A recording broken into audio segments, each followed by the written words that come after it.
Okay guys, thank you for tuning in today. Today I'm going to be doing the second part of my unboxing and review. So this is what the main menu would look like. So first there are a bunch of tabs here. There's home. So this is pretty much the FS Insider website, as you guys can see. So you can pretty much access it through Flight Simulator, which is pretty cool. Okay, so now let's go to the second tab. Second tab is free flight. So you pretty much create a free flight. You select your aircraft. For example, I want to select a Boeing 747 or a Boeing FA-18 Hornet. So yeah, and if you click show all variants, um, first the original one will be just like this. It'll just show one model for each of them, and if you click show all variants again, it'll show all the different airlines you can select. Okay, so I'm just gonna select a 747 just for fun. And as you guys can see, it's spinning around.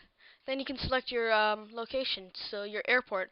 So I usually fly around Toronto Pearson International. I already know its airport code, so I'll just type in CYYZ, and you can select Toronto Pearson International. And then you can select your country, your city, and province, but I don't need to do that since I've already just typed in the code. Then the runway you can select. So I'm going to select runway 23, since that's the one I usually see. Then you can select your time and season. Winter, spring, summer, fall, your months, your year. So you can bring it up years, bring it back years.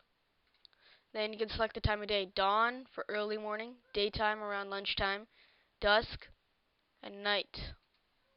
So I'm going to do summer. I'm going to do daytime. So, and I said I was going to show you guys footage, so I would do that. And then you can select weather. So here you have clear weather, which is just no clouds and nothing. Building storms, which starts giving you some thunder clouds and all that. Cold fronts, which is pretty much clouds with cold fronts. Fair weather, which is a weather which I like. It's nice couple of clouds, not much wind. It's great. Fogged in, where your visibility is low. Gray and rainy, where it's raining. Heavy snows, where it's snowing. Major thunderstorm, where you get lightning and thunder and it's very stormy and rain. Stormy weather, which is pretty much like major thunderstorms. And winter wonderland, which is just light snow. Then you can have real world weather, which is pretty much where it connects to the internet and then it'll get the weather for your current location. And there's two of them. There's static and it updates every 15 minutes. So here's static and updates every 15 minutes. So static means it'll get it once and it'll stay like that throughout the entire flight. And real world is it'll update every 15 minutes while flying. And then there's user defined, where you pretty much create your own weather. So you can either do it here through the basic setup or advanced weather. So here's the clouds section. So you can select the type of cloud you want: cirrus, cumulus, stratus, or thunderstorm. Then there's the cloud coverage, so like how many clouds you want: overcast, couple of brokens. Then this I'm not so sure of because I never bother. You select your type of turbulence, so wind gust, how strong you want it, icing too. Then the type of rain you want: rain, snow, whatever. And then your altitude you want it, and then you can select the rate. So I'm just going to click snow. So you can do either very low, low, moderate, high, or very high. So I'm just going to leave it at none. Then wind, you can select the altitude of where it's really severe, and then how fast you want it, and the gust speeds. So the turbulence, again, you select it here.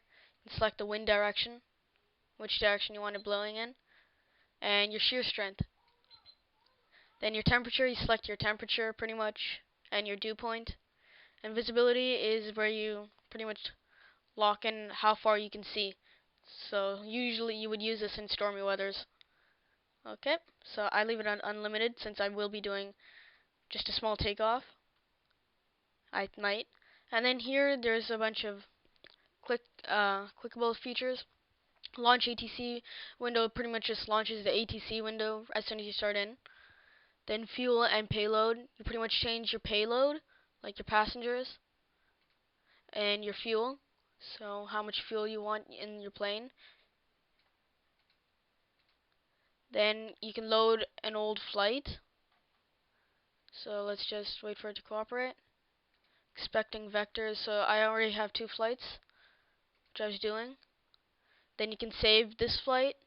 You can a flight planner, so you can pretty much create an IFR or a VFR flight, and depending what you choose, you have to select an airport, and then you can select if you want to direct, if you want to go from VOR to another VOR to another VOR to get to the airport.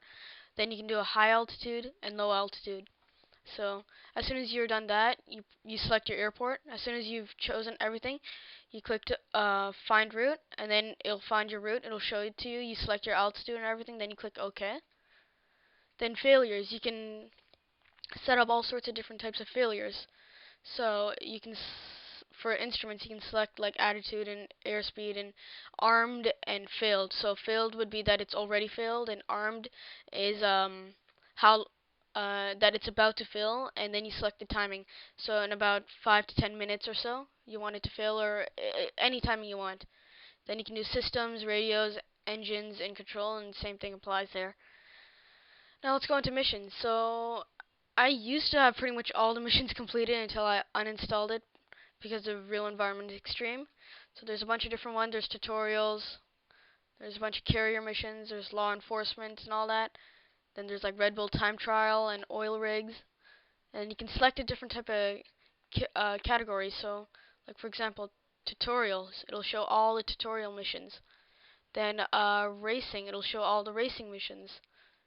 Then you can select your skill level. If you want to do beginner missions, advanced, expert. I love doing expert. It's just a lot of fun. So now let's go into multiplayer.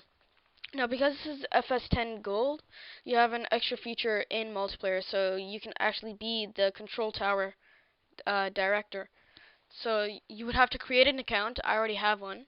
So you would just log in. So you type it in. You type in your password, and then you would log in. And then you would see a bunch of game lists, and you can just click them and join the games. Some of them have passwords, so you can't get in. So let's go to the next tab, pilot records. Now I used to have like so many pilot records, and now I have like nothing. So I used to have 500 landings. I used to have all the pilots epulated. I had everything. So yeah. So these are just pretty much rewards you get in missions. So yeah. Then logbook would pretty much be all the flights you have done. So I've had quite a bit of flights. Not much though. Then photos, you can capture screenshots. So I just did this one for fun. And a 747 landing near Toronto on runway 33 right. So I'm on approach. I'm slightly high, you can see, with the poppy. So yeah, that's done. Now you can go into the Learning Center. So in the Learning Center is pretty much just like a book, an information book about Flight Simulator telling you controls and flying tips. So if you click Getting Started, this is pretty much, as soon as you get Flight Simulator, this is what will come up. So you select one. I'm new, I'm back, or I'm a real pilot. I clicked I'm back. I've tried all of them. So I'm not going to tell you what happens. Then you can go to the site map, which tells you a little bit of everything. An index is just like a book, like the index in a book. You find words, and then it'll take you to the page. It's a big index.